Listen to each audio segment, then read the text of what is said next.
Hindi ko alam kung tama ba yung sasakyan kong train. My God. Eto na, nakita ko na. Kaso, saan ang entrance? Guys, dyan ako pupunta. Labas na tayo. Baka mabankrupt ako kapag nagstay pa ako sa store na to. My God.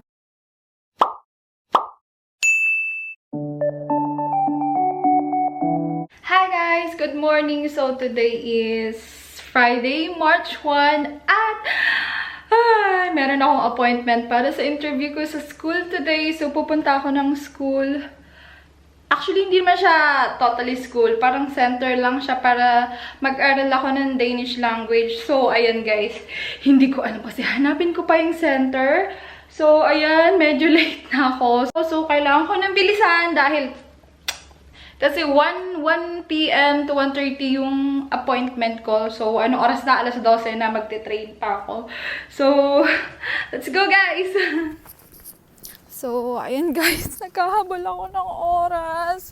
Alauna yung interview ko. Tapos, ayan, nahanapin ko pa yung center ng school ko. Oh my God. Sana mahanap ko siya agad-agad. Kasi tinapos ko pa yung gawain ko sa bahay. So, ayan. Pagod na ako maglakad. Anong oras na?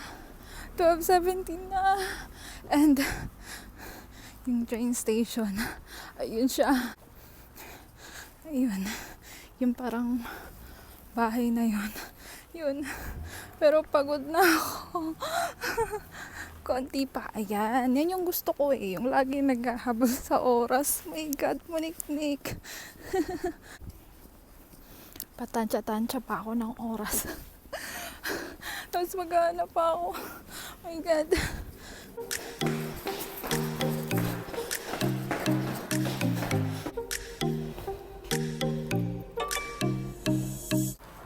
Ayan guys, andito na ako. Hindi ko alam kung tama ba yung sasakyan kong train. My God, ano ba yan? Basta may limbo na bababaan. Sakayan ko to. My God. Kasi kadalasan sinasakyan namin is Hellerud. So, ayan. Ngayon, hindi. Choice ako kasi anong oras na? 12:30 na. Kailangan ko makaabot sa interview ko. My God. Sana tama to.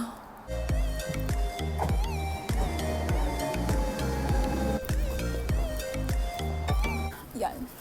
Andito na ako kaso hindi ko alam kung nasaan siya. Hanapin pa natin guys. Anong oras na? 12:45 na ata. Buti tama yung sinakyan ko.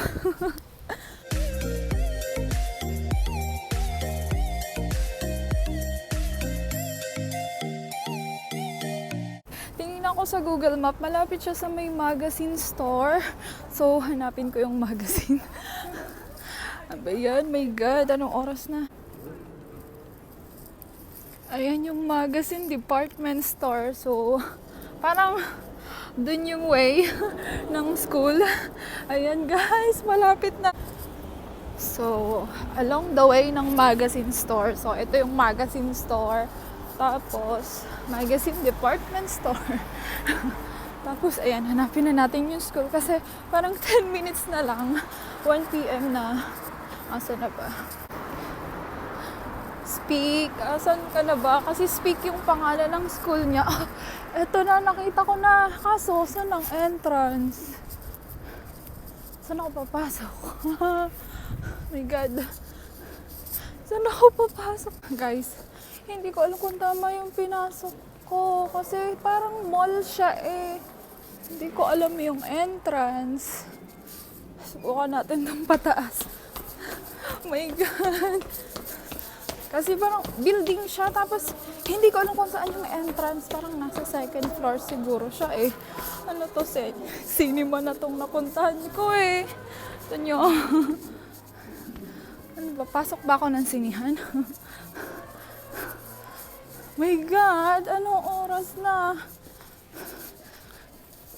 Guys, hindi to. Sinihan to eh. Alam ng sinihan, pinasukan pa. Saan ako pupunta nito? Oh my God.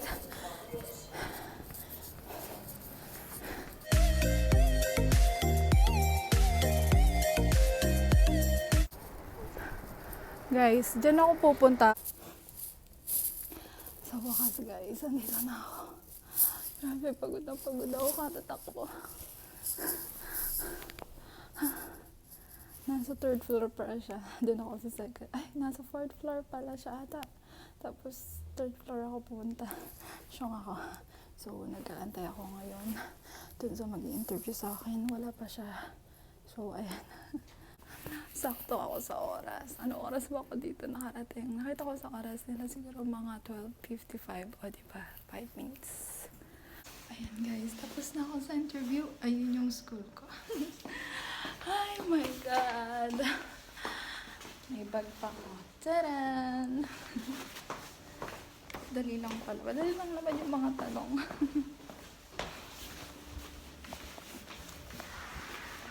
Huwag lang naman sa sarili. Dali lang yung tanong naman nila sa interview. Akala ko naman may hirapan ako. Well, sa wakas. Pero hindi pa ako enrolled kasi hindi pa nila alam kung kailan yung schedule ng class ko para dito sa Lungbo. So, itayin ko pa kung kailan mag-o-open yung bagong class. So, merong mag-o-open daw sa Hilero. Pero, medyo malayo yun. So, dito na lang ako kasi panggabi yung pasok kong pinili. Pang 6:30 to 9 p.m. ng gabi. So, mas okay na yung mas malapit yung school. So, ayun guys. Dun sa taas yung school ko. Dun sa taas yung school. Ayan, pauwi na ako kasi magsusundo pa ako at hindi pa tapos yung gawain ko sa bahay. Iniwan ko lang yung labahin ko dun sa washing machine. Ayan, magsusundo pa ako. Siyempre, ng 3 p.m. Isa lang susunduin ko si Oscar lang kasi yung isa, meron siyang parang playdate, ganon, somewhere else. Sa mga classmates niya, parang may birthday party ata. So, ayan. Isa lang yung susunduin ko today. And, mag-sleep over si Regine sa bahay. Ayan. Ay, Regine, ha? Ano kayong gagawin namin dalawa?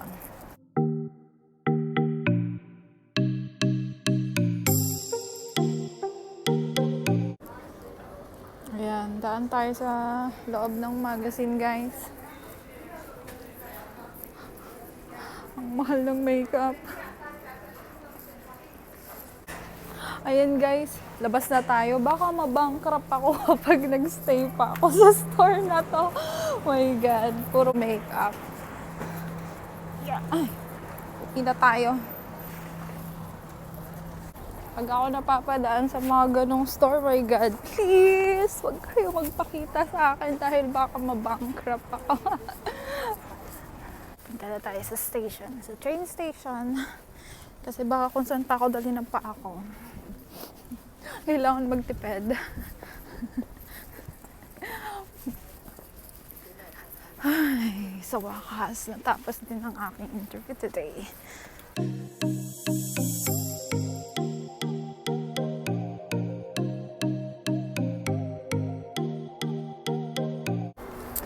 Ayan guys, mali na naman ako ng pinasukan. Nakaalis na yung tren. Tanga ko talaga.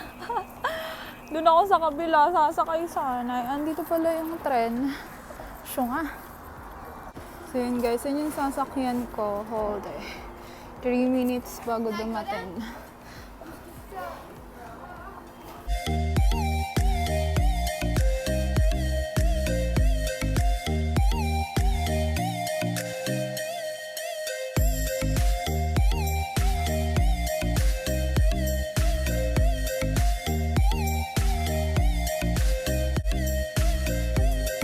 Tayong 7-Eleven guys kasi gutom na ako. Hindi pa din ako nagla-lunch. Ano ba ang bibilhin ko dito? Pizza. Nag-pizza na kami nung nakaraan. Ano kayong bibilhin ko dito? Para hindi na ako magluto sa bahay ng kakainin ko.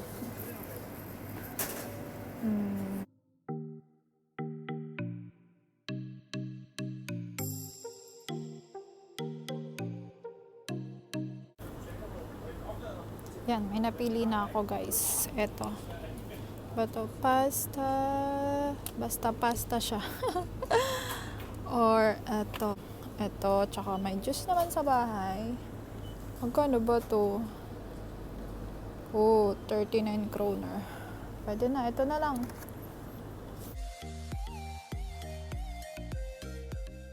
Ayan guys, sa wakas, nakarating na ako sa bahay. Anong oras na? 2:30 na at magsusundo pa ako. Oh my God. Hindi pa ako nagla-lunch. Binili kong pagkain sa 7-Eleven, di ko alam. Pero parang pizza. Pizza. Pasta siya, guys. Na may, ano ba to, na may chicken. 39 kroner siya sa 7-Eleven. So, kakain na talaga ako kasi gutom na talaga ako.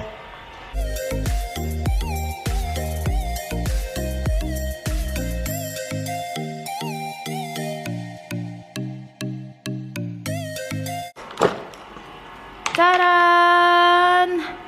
Ay, may plastic pa. Akala ko it's time to eat na. Mag-alis pa tayo guys ng plastic. Pagsundo pa ako. Siguro mga 3 na ako pumunta kasi I'm so hungry na talaga. Yung tumutunog. Washing machine yun. Ay, hindi. Ano siya? Dryer. Ayan guys. Ayan. Makakakain na tayo sa wakas. Yan, this is my lunch for today. Yeah. Ano ba to? May tomato.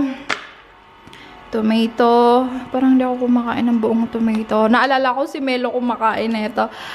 Ano ba to? Chicken. Tapos may pasta. And parang tomato uli. Parang dried tomatoes ba to? Ayun guys. Kakain na ako sa wakas. Sobrang napagod ako kalalakad. Kumain natin na lasa. Okay naman siya. Sarap naman. Grabe. Gutom na ako.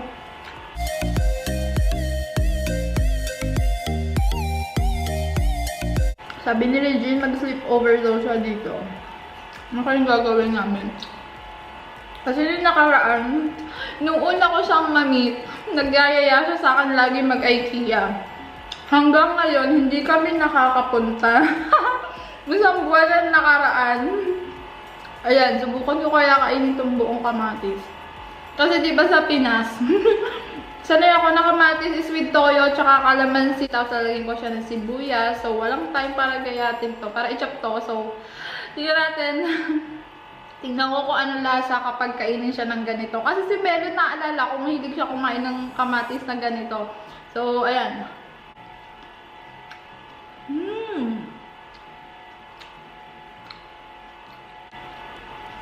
Parang, mas masarap siya kung may toyo, kalamansi. Siyempre, the way na ginagawa ko sa Pinas, tsaka sibuyas. Kapag ganun yung ulam ko, guys, ihanda na ang maraming kanin. Sa wakas! Guys, anong oras na? 3:20. Magsusundo na ako ng bata. Isa lang naman susunduin ko ngayong araw. So, ayan. Medyo madadalian ako sa pagsusundo ngayon. Ay, napagod ako. Hindi dahil sa trabaho ko, kundi dahil sa paglalakad ko. Oh my God, nakakapagod. Buti na lang nakakain ako. Sogbu!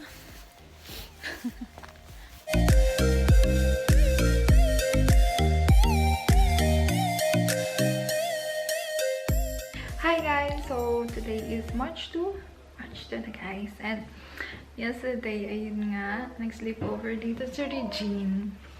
Hindi na ako nakapag-video kasi nga nahiya na naman ako guys. Pero actually dapat yung plan namin is kakain kami sa labas, Chinese resto.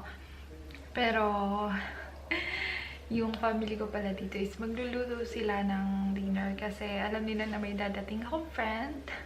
So ayun, nahiya naman ako, kakain kami sa labas and then magpe-prepare pala sila. So sinabi ko na lang na dito na lang kami kumain ni Regine para, di ba?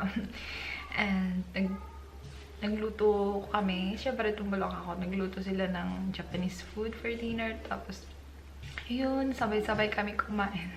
And then yun lang. After nun, wala na kaming ginawa. Natulog, syempre, kaya nga sleepover. So yun, So, ngayon, umuwi na si Regine kasi may party sila. Then, wala na din naman akong gagawin. Sa bahay lang din. So, yun lang guys. That's all for today's video. And please like and subscribe kung gusto niyo lang naman. Bye! Mwah!